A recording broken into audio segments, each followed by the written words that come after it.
Our chief guest, ladies and gentlemen, please put your hands together for the former member of India's Parliament. Please welcome Honorable Dr. Sudha Yadav. Everybody.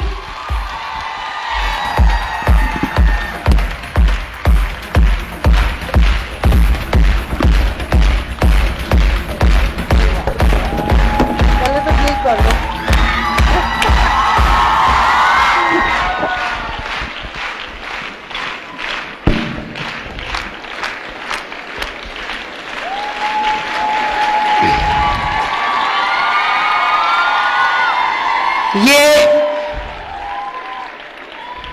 नए भारत की आज तस्वीर देखने को मिल रही है।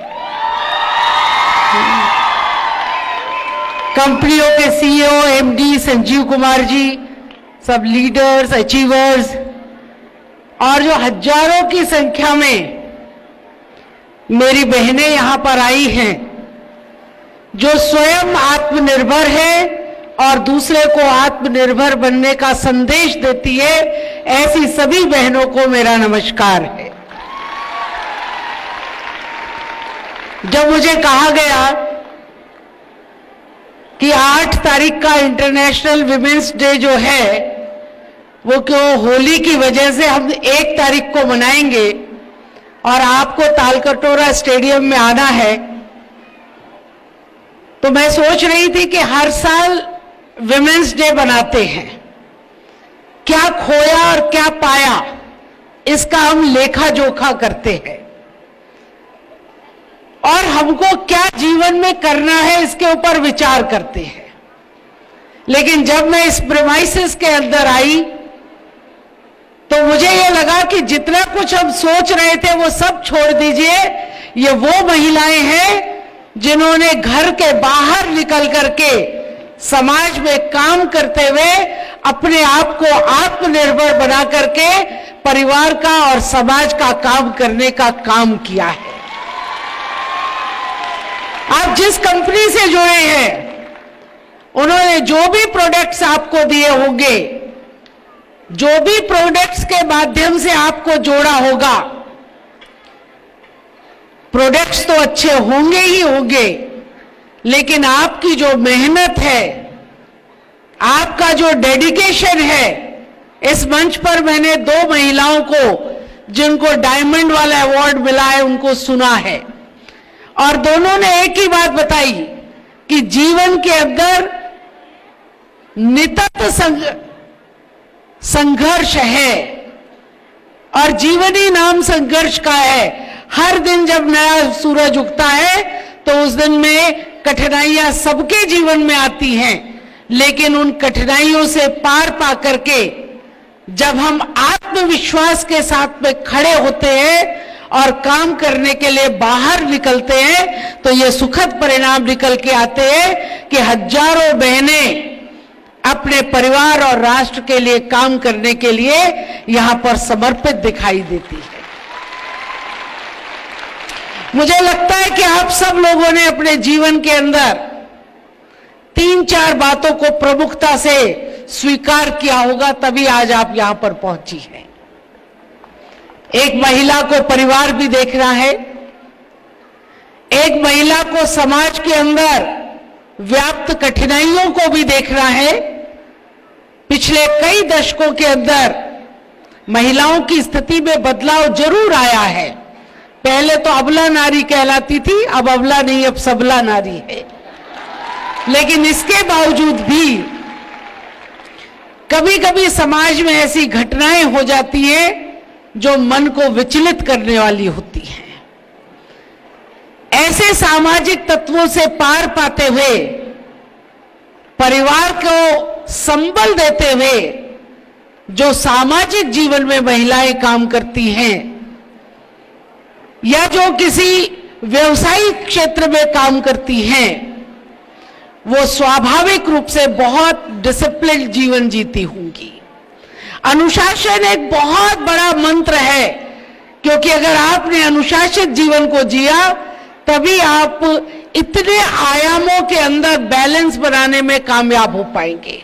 आप घर को भी देखेंगे, समाज को भी देखेंगे, आप बच्चों को भी देखेंगे, आप बुजुर्गों को भी देखेंगे, आप कंपनी की गाइडलाइन को भी समझेंगे, आप अपने लिए और अपनी कंपनी के लिए काम भी करेंगे।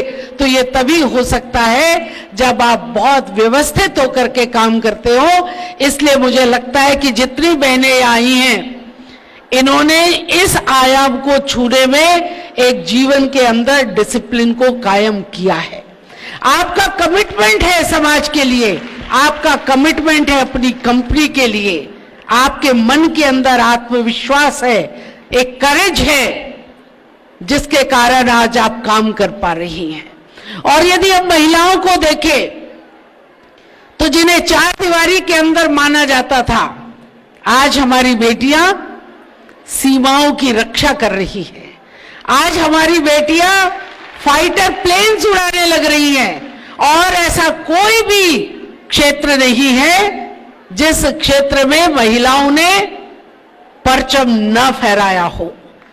कुछ क्षेत्र ऐसे थे जिनमें लोग कहते थे कि ये पुरुषों का एकाधिकार है, लेकिन उस एकाधिकार को भी अपने आत्मविश्वास से, अपने मेहनत से महिलाओं ने तोड़ा है।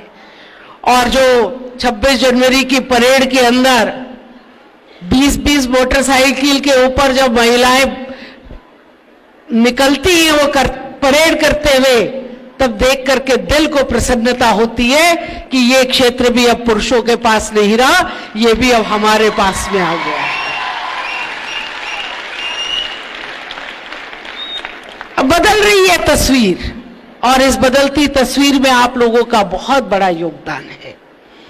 जीवन में कठिनाइयां बहुत आएंगी, लेकिन कठिनाइयों से पार पाना आना चाहिए। और मुझे तो कभी कभी लगता है कि जीवन की समस्याओं के लिए दो शब्द बहुत महत्वपूर्ण हैं। एक तो साइलेंस और एक स्माइल। अगर कोई प्रॉब्लम आ जाए तो स्माइल के साथ में उसका समाधान करिए, और अगर समाधान नहीं हो पा रहा तो साइलेंस के साथ में उसको अवॉइड करिए, ताकि फिर कभी अगले बार में उसका समाधान हम कर पाएंगे। अगर हमने जीवन में इसको स्वीकार कर लिया तो मुझे नहीं लगता कि कभी कोई कठिनाई आएगी। चुप्पी भी एक बहुत बड़ा हथियार जीवन के अंदर होता है, जो सफलता की सीढ़ी पर चढ़ाने में हमारा साथ और सहयोग करता है। आपने जो सीढ़ियां चढ़ी हैं, स्वाभाविक है कि इन सीढ़ियों को चढ़ने में आपको कठिनाई आई होगी, लेकिन आप जब भी किसी के बारे में भी पुस्तकों में पढ़ेंगी या चर्चाएं करेंगी तो आपको समझ में आएगा कि ऊंचाइयां उन्होंने ही छुई हैं जो बार बार जीवन में असफल हुए हैं, जो बार बार जीवन में गिरे हैं, जो बार बार जीवन के अंदर ठोकर खा करके खड़े हुए हैं, वही जीवन में ऊंचाइयों को छू पाए हैं। इसलिए अपने मन की कमजोरी को बाहर करना पड़ेगा। अगर हम मन से स्ट्रांग हो गए तो कोई कठिनाई ऐसी नहीं है जो हमको परेशान करे। उसका मैं उदाहरण देती हूं। हम अगर रोड के ऊपर जा रहे हैं और हमारे पांव में जूता चप्पल कुछ भी नहीं है, पैर में रोड़े चुभ रहे हैं, तो हम थोड़ा संभल संभल के चल लेंगे, थोड़ा पैर को ऊपर नीचे करके चल लेंगे, क्योंकि वो बाहर से हमको काट रहे हैं। पैर में जूता हो और एक कंकड़ जूते के अंदर घुस जाए तो हम बिल्कुल नहीं चल पाएंगे। हमको बैठ करके उस कंकड़ को बाहर निकालना ही पड़ेगा। इसलिए मन की कमजोरी को निकाल करके मन से विल पावर के साथ में यदि स्ट्रांग होकर के काम करेंगे तो कोई कठिनाई जीवन में ऐसी नहीं है जिसे पार पाने में हम लोग सफल नहीं हो पाएंगे। और आप लोग जिस तरीके से ऊंचाइयों को छू रही हैं, मैं तो अभी संजीव जी से कह रही थी कि ये देश भर से इतनी महिलाएं आपके बुलावे पर चल करके आई हैं और अपने अनुभव सुना रही है। कुछ तो बात होगी जो आपके साथ में इतना लगाव है, जुड़ाव है, आपने कुछ तो किया होगा, इसके लिए आप बधाई के पात्र हैं। और मैंने उनसे पूछा भी कि ये इंस्पिरेशन आपको कहां से मिली।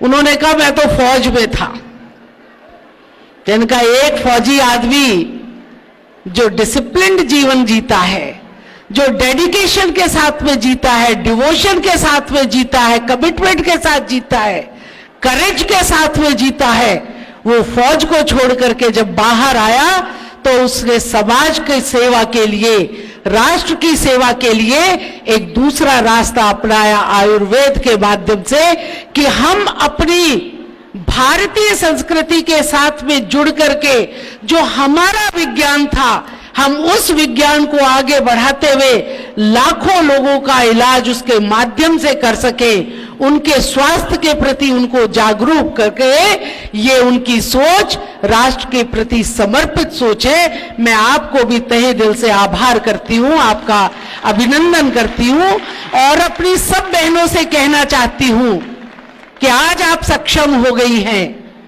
आप अपने अपने इलाके का नेतृत्व करने वाली हो गई हैं। हालांकि राजनीति के क्षेत्र में अभी महिलाओं की संख्या कम है और आने की आवश्यकता है, लेकिन आप अपने अपने इलाके की लीडर्स हैं। भले ही वो आप व्यापार के क्षेत्र की लीडर हो, चाहे वो कंपनी के अंदर में हो, तो लीडर का काम होता है कि और दूसरे लोगों को भी आगे बढ़ाना, उनको भी समझाना, उनका मार्गदर्शन करना और उनको साथ लेकर के आगे बढ़ना। तो जहां आज आप पहुंची हैं वहां और बहनें भी पहुंच सके, ऐसा मोटिवेशनल काम करने की आज आपको आवश्यकता है। मेरी तरफ से आप सब लोगों को इस महिला दिवस की ही नहीं, बल्कि आप सबके इस अचीवमेंट के लिए और भविष्य में आप और ऊंचाइयों को छुए, इसके लिए तहे दिल से बहुत बहुत आभार, बहुत बहुत शुभकामनाएं हैं। और ईश्वर से प्रार्थना करती हूं कि हमारी जो बहनें यहाँ पर आज मुस्कुरा रही हैं, खिलखिला रही हैं और जोश के साथ में जिस तरीके से अपने मन के उत्साह को बाहर निकाल रही हैं, अगले वर्ष जब हम मिले तो और दुगनी संख्या में यहाँ पर महिलाएं हो और इस डायमंड का बैच लेकर के जो लोग अभी सोच रहे हैं कि मुझे भी वहां तक पहुंचना है, वो निश्चित रूप से डायमंड के वहां पर पहुंचेंगी। इन्हीं शब्दों के साथ आप सबको बहुत बहुत शुभकामनाएं, आपका आभार।